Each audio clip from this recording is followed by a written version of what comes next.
السلام علیکم، میرا نام ہے محمد طاہر اور آپ دیکھ رہے ہیں میرا YouTube channel MTM T V. دوستو، جیسا کہ آپ جانتے ہیں کہ جب سے ربیع الاول شریف آیا تو میں اسلامک ویڈیوز پر آ گیا، اسلامک ویڈیوز بناتا رہا۔ جو بھی ہمارے لوکل یہاں پہ پروگرامز ہوتے تھے ان کی ویڈیو ریکارڈنگ کر کے میں اپنے چینل پر ڈالتا گیا۔ تو آپ لوگوں کی محبتیں اسی طرح رہیں، آپ میرے چینل کو دیکھتے رہے، کمنٹ کرتے رہے، اسی طرح ہمارے چینل پر آتے رہے۔ تو ایک لمبے عرصے کے بعد میں ولاگ بنا رہا ہوں، کیونکہ آپ کو پتہ ہے جب انسان شادی کرتا ہے تو اس کے بعد اللہ تعالیٰ اسے ایک گفٹ دیتا ہے، وہ یا تو رحمت کی شکل میں ہوتا ہے یا پھر نعمت کی شکل میں ہوتا ہے۔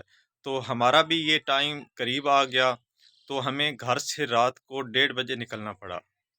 اور اور چونکہ میری اور کیونکہ میری یہ بہت اور کیونکہ میری بہت زیادہ یہ کوشش تھی کہ ہمارا جو بیبی ہے وہ نارمل ہو، تو اس کے لیے ہم ایک ایکسپیرینسڈ فیمیل کے پاس گئے جس کو آپ دائی کہتے ہیں۔ تو وہ تو اس نے اپنی کوشش کی مگر ہوتا تو وہی ہے جو منظور خدا ہوتا ہے۔ تو کیس ہمارا بگڑتا گیا اور بالآخر ہمیں ہاسپٹل کی طرف جانا پڑا۔ جیسے ہی ہم ہاسپٹل گئے تو انہوں نے ہماری وائف کو تو جیسے ہی ہم ہاسپٹل گئے تو وہ میری وائف کو OT میں لے گئے، یعنی کہ آپریشن تھیٹر روم میں لے گئے۔ تو وہاں پر لے جا کر اس کے بعد مجھ سے سائن مانگے۔ تو آپ سمجھ سکتے ہیں درد دل رکھنے والے لوگ کہ جب آپ کسی ڈاکٹر کو یا کسی کو اپنی وائف اور آنے والے مہمان بیٹے یا بیٹی کی زندگی اور موت کے حوالے سے آپ لکھ کے دے دیں کہ اب آپ ہی اس کو زندگی یا موت دے سکتے ہیں، تو اس وقت آپ کی کیا صورتحال ہوتی ہے، آپ پر کیا گزرتی ہے، آپ کی کیا کیفیت ہوتی ہے۔ تو میں بہت ہی پریشان تھا، بہت ہی اداس تھا اور کچھ سمجھ نہیں آ رہا تھا کہ میں اب کیا کروں۔ تو بالآخر میں نے ان کو سائن کر کے دے دیے، وہ پھر آپریشن کرنے لگے۔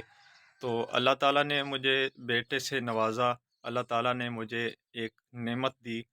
تو اس کے بعد پھر ہمارا جو بیبی تھا اس کو تھوڑی سی کیئر کی ضرورت تھی، وہ تھوڑا سا ویک بھی تھا اور اس کو تھوڑا سا انفیکشن بھی بتا رہے تھے۔ تو انہوں نے اس کو بیبی سینٹر میں رکھ دیا۔ بیبی تو اس کو وہ الگ لے گئے بیبی کو، اور میری وائف جو تھی وہ آپریشن کے بعد روم میں شفٹ ہو گئی، تو ہم اس کے پاس چلے گئے۔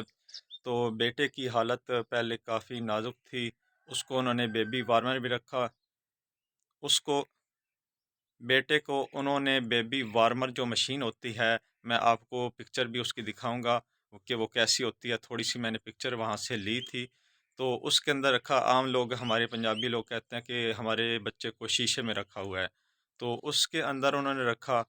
تو بہت ہی جو ٹائم میرا گزرا بہت ہی دکھ والا، اور ایک تو رات کو نیند نہیں آتی تھی، کبھی وائف کے لیے اٹھنا پڑ جاتا تھا، کبھی مطلب کہ بیبی کے لیے کوئی میڈیسن لے کے آؤ، کچھ نہ کچھ کرنے کے۔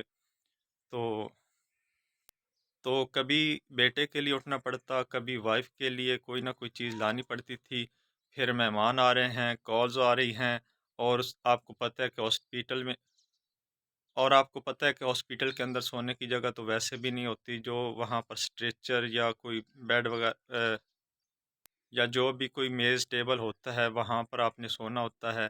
تو بہت ہی مشکل تھا میرے لیے، مگر اللہ تعالیٰ نے ہمت دی اور ہم بخیر و عافیت گھر آ چکے ہیں۔ لیکن ابھی بھی ہمارا جو بیبی ہے وہ پوری طرح فریش نہیں ہے، وہ پوری طرح جو ہے وہ ٹھیک نہیں ہو رہا، تھوڑا سا ڈسٹرب ہو رہا ہے، تو بہت زیادہ رو رہا ہے۔ اسی طرح میری جو وائف ہے اور اسی طرح وائف جو ہیں وہ بھی تھوڑی سی ڈسٹرب ہیں۔ تو آپ سب سے گزارش ہے کہ آپ نے بہت ساری دعائیں کرنی ہیں۔ آپ پہلے بھی بہت زیادہ محبت کرتے ہیں، ہمارے چینل پر آتے ہیں، ہماری ویڈیوز کو ریگولر دیکھتے ہیں، تو آپ نے ہمیں دعاؤں میں یاد رکھنا ہے، ہمارے لیے بہت ساری دعائیں کرنی ہیں۔ آپ لوگ یقین کریں کہ میرے اندر بالکل بھی ہمت نہیں ہے کہ میں مطلب کیمرے کے سامنے آ کر وہ باتیں آپ کو بتاؤں کہ اس وقت ہمارے اوپر کیا بیت رہی تھی، کیا ہمارے ساتھ ہو رہا تھا، اور ابھی بھی بہت زیادہ ڈسٹرب ہوں تو ان باتوں کو یاد ہی نہیں کرنا چاہتا۔ تو آپ کو اپنے پیاروں کو، اپنے چاہنے والوں کو اپنی دعاؤں میں شامل کرنا، اپنی خوشیوں میں شامل کرنا، یہ بھی بہت ضروری ہے۔ تو اس لیے میں ویڈیو بنا رہا ہوں۔ آپ بہت ساری ہمارے لیے دعائیں کیجیے گا۔ اللہ تعالی ہمارے بیٹے کو اور ہماری وائف کو جلد از جلد صحت عطا فرمائے، اور ہمیں بھی اللہ تعالی اور مجھے بھی اللہ تعالی صحت عطا فرمائے۔ تو انشاءاللہ ہمارا ساتھ چلتا رہے گا۔ دعا میں یاد رکھیے گا۔ اللہ حافظ۔